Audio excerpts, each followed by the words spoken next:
Bienvenue à tous dans notre émission 15 minutes de grâce et de vérité avec le pasteur Satish Mathura. Allons louer le nom de Jésus. Notre Dieu est grand, louez-le, notre Dieu est grand, et tous verront combien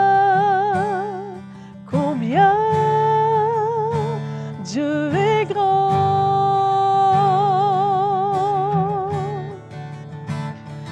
Notre Dieu est grand, louez-le, notre Dieu est grand, et tous verront combien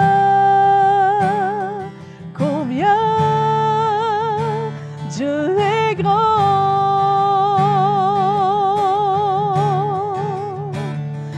Le nom le plus élevé, digne d'être loué.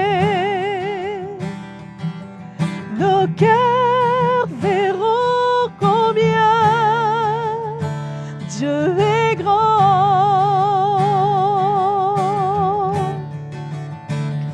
Le nom le plus élevé, digne d'être loué. Nos cœurs verront combien Dieu est grand.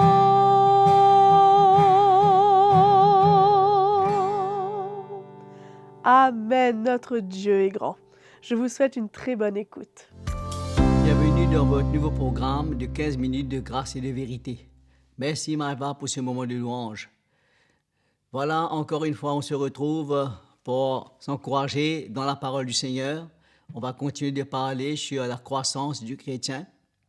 On comprend comment il est absolument nécessaire pour qu'on grandisse dans le Seigneur, pour que le chrétien progresse spirituellement, qu'il ne reste pas statique, mais qu'il y ait un développement spirituel, une croissance spirituelle.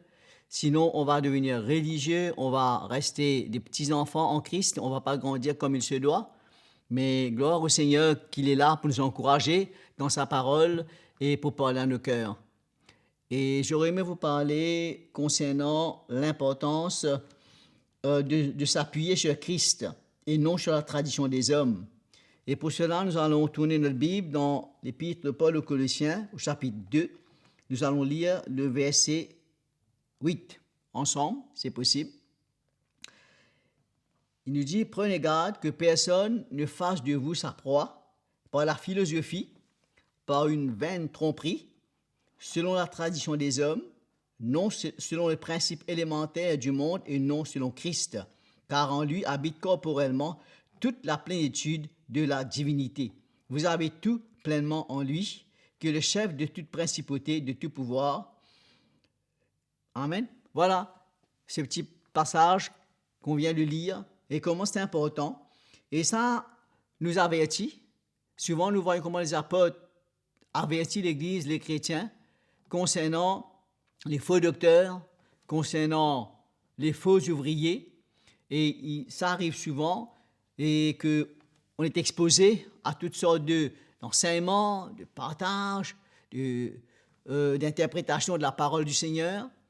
Et Paul vient mettre en garde le peuple de Dieu, parce que si on veut grandir dans le Seigneur, il faut demeurer dans les Écritures, dans la sainte doctrine, comme l'apôtre Paul dit, de ne pas aller au-delà de ce qui est écrit, de rester dans les Écritures, dans la parole de Dieu, et de ne pas aller en dehors. Là, il nous parle de la philosophie. Et comment on peut devenir une proie par la philosophie, par une vaine tromperie. Parce que des fois, on voit comment on entend des messages qui nous emmènent vers la philosophie du monde, la sagesse du monde et le système de ce monde. Nous savons comment on est vulnérable et on est entouré de toutes ces choses-là et comment cela peut pénétrer l'Église et notre vie. Et c'est pourquoi l'apôtre Paul emmène les chrétiens à comprendre et qu'on ne pourra pas vraiment se reposer sur les principes élémentaires du monde, la tradition des hommes. Peut-être vous me dites, frère, on est chrétien, on connaît le Seigneur, on connaît la parole. Mais moi, j'ai réalisé comment il y a pas mal de chrétiens aujourd'hui qui se sont tournés vers la superstition, sur les techniques et toutes sortes de compréhensions, la philosophie humaine, la sagesse humaine. Au lieu de s'appuyer sur Christ, nous savons que Christ est le fondement. Paul a dit, j'ai posé le fondement comme un sage architecte et personne ne peut poser un autre fondement que Jésus-Christ. Et c'est pourquoi les apôtres ont toujours emmené le cœur du chrétien vers le Seigneur, vers Jésus-Christ et vers le Seigneur, ce qu'il est lui-même, ce qu'il a fait à la croix, et non pas sur la sagesse des hommes, la philosophie humaine. Et à l'époque où Paul parlait, il y avait le gnosticisme, les chrétiens qui emmenaient une interprétation erronée de la parole de Dieu et de Christ. C'est pourquoi il est écrit que Christ est le chef de toute principauté et de tout pouvoir. Et nous avons tout pleinement en Christ et toute la plénitude de la divinité habite dans le Seigneur. C'est pourquoi il faut vraiment faire attention que graduellement, on commence à puiser dans les choses de ce monde, dans la philosophie humaine, la sagesse de ce monde. Vous savez, quand on n'a pas l'enseignement de la parole de Dieu, la bonne doctrine, et on ne reçoit pas l'Évangile dans toute sa plénitude, dans toute son intégralité, on a tendance à chercher ailleurs, à puiser ailleurs, à trouver d'autres ingrédients et d'autres éléments pour ajouter à notre vie chrétienne. On dirait qu'il y a partout dans le Seigneur, il manque quelque chose. Mais Paul dit, vous avez tout pleinement dans le Seigneur. Il n'y a pas lieu de chercher ailleurs et en dehors, dans la parole de Dieu, dans les Écritures.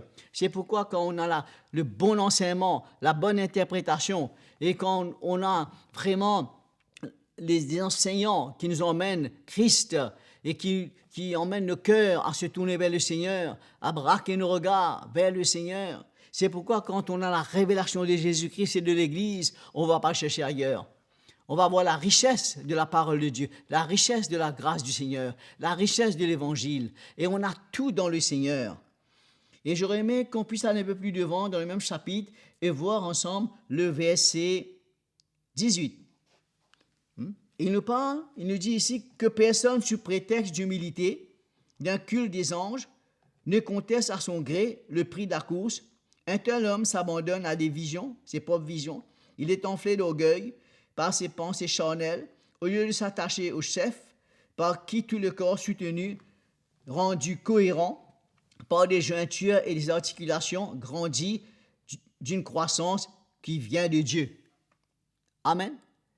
Un passage qui peut-être dans notre contexte, peut-être on ne réalise pas, mais comment ça parle du chrétien? Ça parle peut-être des gens qui servent le Seigneur.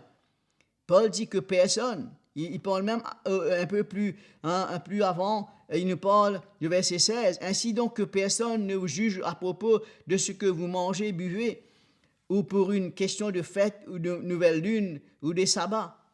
Tout cela n'est que l'ombre des choses à venir, mais la réalité est en Christ.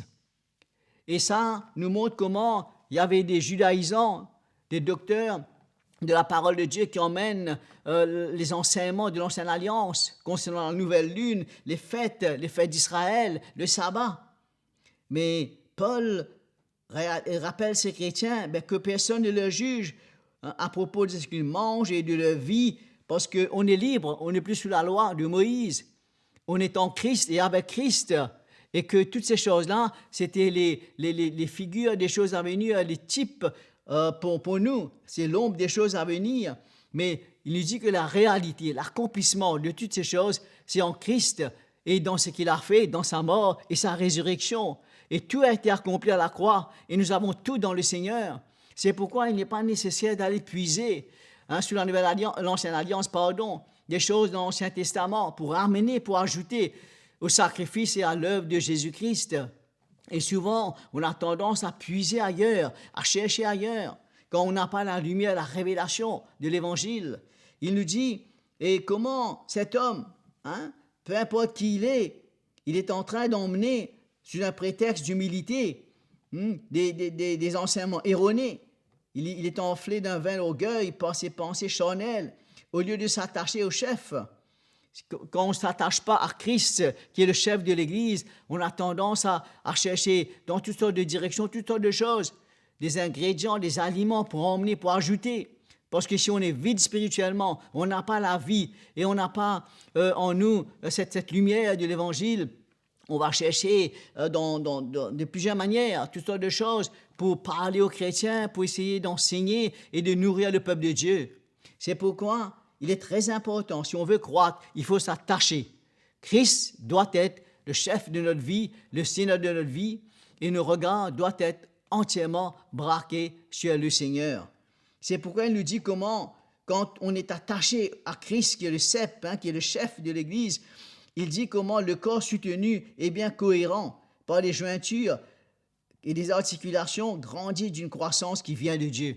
Ça nous montre comment la croissance spirituelle est tellement importante et c'est nécessaire pour nous d'être attachés au chef et que Christ soit le Seigneur de notre vie, le Sauveur de notre vie et qu'il puisse régner en nous et habiter dans nos cœurs.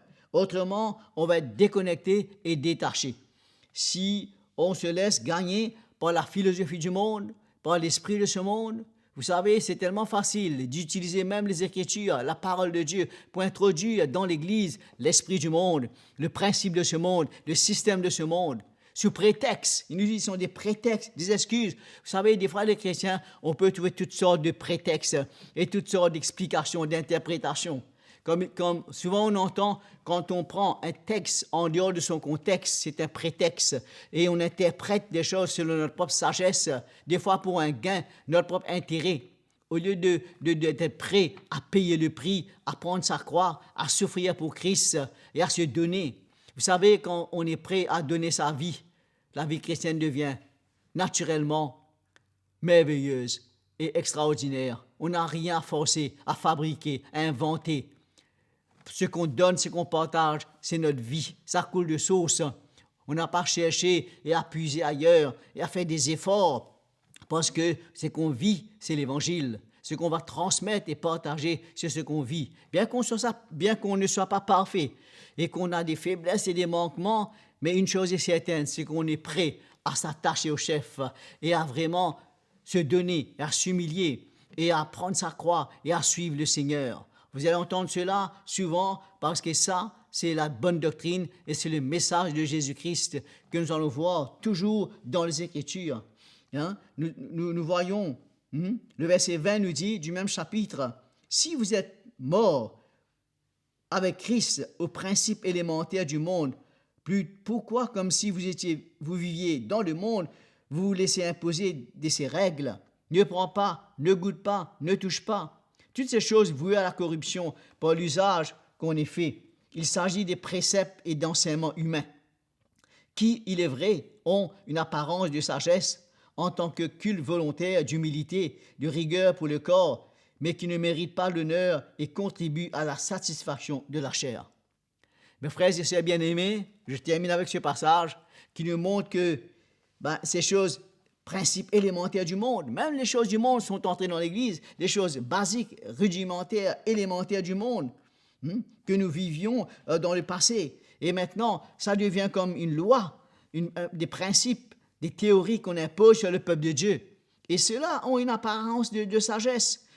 Toutes ces choses-là ont une apparence de sagesse, de culte volontaire, mais la conclusion, c'est que l'apôtre dit « Tout cela satisfait la chair et contribue à la chair, n'emmène rien dans l'esprit. » Je termine pour dire comment c'est nécessaire et important de s'attacher au Christ et de ne pas s'appuyer sur la tradition des hommes, sur les choses de ce monde et l'esprit du monde, la superstition, le mysticisme et tellement de choses qui nous gardent captifs et qui veulent nous envelopper et nous bloquer spirituellement, nous empêcher de grandir. Voilà, quant à moi, ça a été vraiment une grâce, un privilège d'avoir pu passer cette saison avec vous dans la parole du Seigneur. Je suis persuadé que le Seigneur nous a encouragés, fortifiés et aidés un peu plus pour notre marche avec le Seigneur, pour le servir, le glorifier. Ben voilà, que Dieu vous bénisse. À une prochaine fois. Nous vous remercions pour votre fidélité et je suis sûre que vous avez été bénis. Aimez et partagez cette vidéo et n'oubliez pas, abonnez-vous à notre chaîne YouTube CTMI et si vous ne voulez pas rater les prochains épisodes, cliquez sur la petite cloche. Et si vous voulez nous écrire ou si vous avez un témoignage, écrivez-nous à l'adresse qui s'affiche sur votre écran. À bientôt!